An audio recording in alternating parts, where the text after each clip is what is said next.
Let's go straight over to Michelle Schneider, the chief market strategist at Market Gauge Group. Mish, do you sense some optimism in the market despite geopolitical issues, including wars overseas? There are three possibilities, right? Of course, there's a possibility that it escalates, but there's also a possibility that it sort of works itself out in that kind of like Russia-Ukraine. It's on the back burner. There's stuff going on there, but it's not anything necessarily that's going to drag into a much more horrific situation like what people are saying, like Ray Dalio, 50% chance of World War III.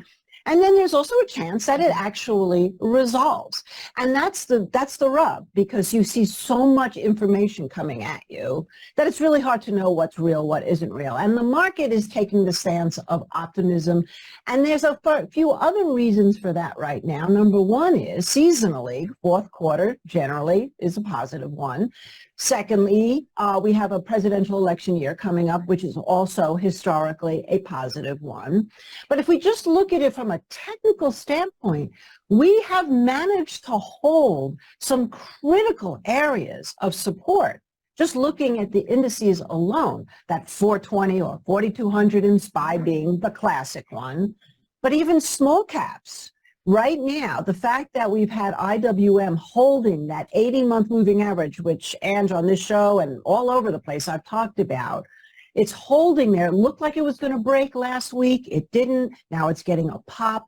This to me means that we have buyers coming in, maybe some buyers coming in from the money markets, figuring that the Fed may be halted here and there's a lot of money sitting in money markets. Maybe we'll see some of that coming in. There's a lot of reasons, but right now, I woke up with this feeling this week, and that is so far right here, time is standing still.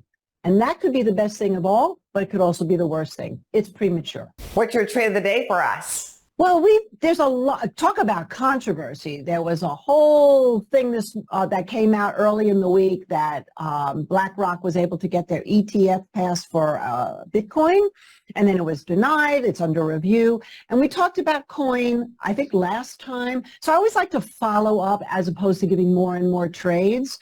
And coin is another one where time is standing still. It's been trading between 70 and 80, but it's building a base. It's getting higher lows, and it's got a 50-day moving average that is going up and down. Two closes above that 50-day moving average, which comes in probably at about 79.80, and I think we can see a huge flyer there. Good to know. Thank you very much, Mish. Thank you so much, Angie.